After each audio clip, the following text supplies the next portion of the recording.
बोले गंगा मैया की जय, बोले सत्य सनातन धर्म की जय, बोले श्रीमद् भागवत महापुराण की जय। पतित पावनी कलिमल हारिणी मंगलकारिणी मोक्षदायी माँ गंगा मैया का ये पवित्रतम तीर्थ हल्की पहली ब्रह्मकुंड है। श्रीमद् भागवत की कथा निरंतर आप श्रवण कर रहे हैं। श्रीमद् भागवत जी के एकादश स्कंद का आज 11वां अध्याय प्रारंभ कर रहे हैं। भगवान श्री कृष्ण ने कहा उद्धव जी को, प्यारे उद्धव जी, किसी में सत्य गुण की अधिकता हो अथवा शांत सत्य गुण निर्गुण हो तो लोग कहते हैं कि वो मुक्त है। किसी में रजोगुण तमोगुण ज्यादा हो तब कहते हैं वो बद्ध है। ये मुक्त और बद्ध की परिभाषा है। कौन मुक्त है और कौन बद्ध है? बद्धो मुक्ता इति व्याख्या गुणतो मेन वस्तुतः। असल में भगवान कह रहे हैं ये व्याख्या मैंने ही की है। किसकी? मुक्त की और बद्ध की। ये बिल्कुल प्रमाणिक है। वस्तुतः बद्ध और मुक्त कोई नहीं है। गुणों के अनुसार ही बद्ध और मुक्त होते हैं। और गुण क्या है? गुण तो मायिक है। इसलिए भगवान कहते हैं न मे मोक्षो न बंधन। मेरे अंदर न मोक्ष है न बंधन। मेरे स्वरूप बोध जो जीवात्मा है, जो जीवात्मा हमारे अंदर है ना, भगवान का स्वरूप है, उसका भी न मोक्ष है न बंधन है।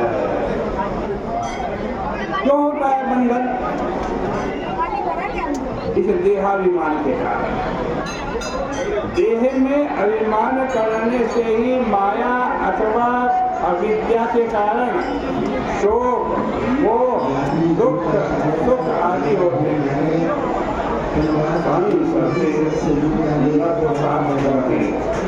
और ये संस्कृति वास्तविक नहीं है, ये केवल प्रातीतिक है।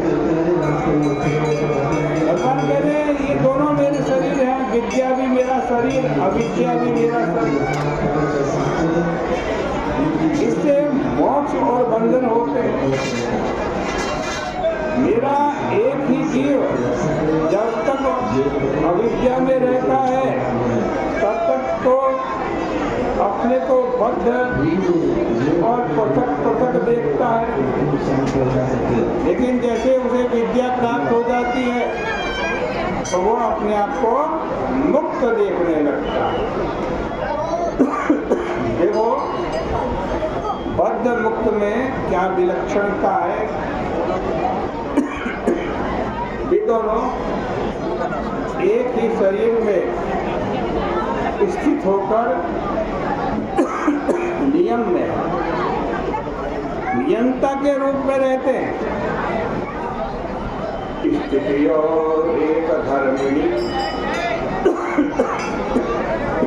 बात यह है,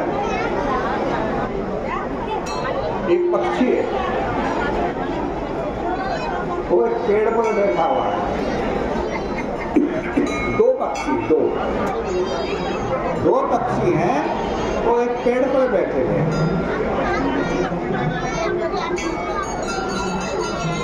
उनमें से एक पक्षी तो उस वृक्ष के खट्टे मीठे फल खाता और एक नहीं खाता। तो वेद का मंत्र है वाह सुपूर्णा सहजा सखायो। दो पक्षी एक वृक्ष पर बैठे हैं, सखायो माने मित्र की तरफ बैठे। मित्र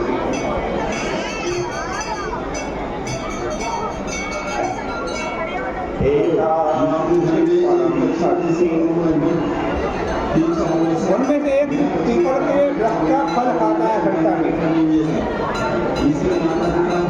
और दूसरा अनशन, दूसरा नहीं था। जो फल खाता है ना खट्टा मीठा, वो तो बद्ध है, जो बिना खाए रहता है वो मुक्त है। ये पेड़ क्या है? ये पेड़ ही संसार है।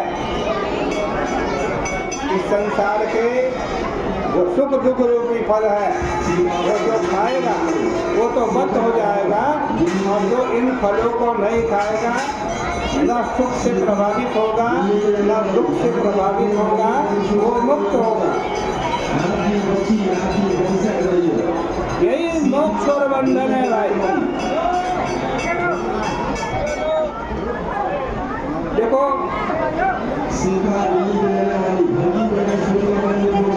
जो अपिप्पलाद है, यानी पीपल के वृक्ष के फलों को नहीं खाता, संसार रूपी वृक्ष के सुख दुख रूपी फलों को जो नहीं खाता, वो आत्मा को जानता है। और जो अविद्या से युक्त है, सुख से भी प्रभावित हो जाता है, दुख से भी प्रभावित हो जाता है, वो आत्मा को क्या जानता है? विद्वान देह में रहकर भी देह में नहीं रहता, और अविद्वान वेदातीत होने पर भी, यानी वेद का सारा ज्ञान होने पर भी अविद्या के कारण अपने को क्या मानता है? ये देह मानता है। मैं कौन हूँ? ये शरीर ही में। ऐसा जो मुक्त है वो इंद्रियों से विषयों का ग्रहण होने पर भी इनका ग्रहण नहीं करता।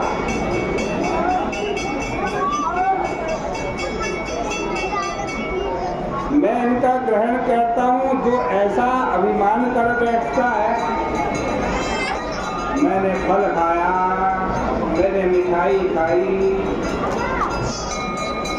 मैं गाड़ी में घूमा, मैं एसी में बैठा, जो मानता है मैंने ये काम किया, वो बद्ध है।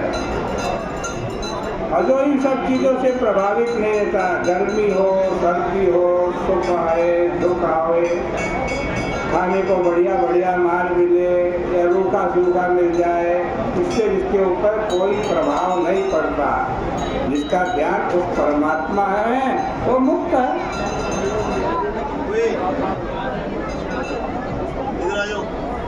देखो उसका शरीर चाहे सोए, चाहे बैठे, चाहे देखे, चाहे खावे, ये खाना आत्मा का गुण नहीं है, खाना तो इंद्रियों का गुण है। वह स्वयं अविद्वान के समान बद्ध नहीं होता, वह तो वायु के समान असंग हो जाता है। वायु देखा ना, वायु उड़ती है, फूल के ऊपर के उड़ी, थोड़ी देर सुगंध रही, फिर वो बिना गंदगी पर से उड़ी, तब भी जरा सी देर गंदगी का उसके अंदर रहा कण, फिर वो शुद्ध।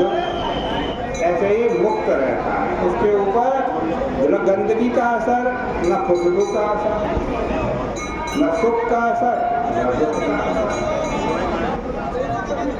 वैराग्य और ज्ञान के द्वारा उसकी सारी शंका ढह जाती है, वो स्वप्न से जाग जाता है। वह देह में रहकर भी देह के गुणों से मुक्त रहता है।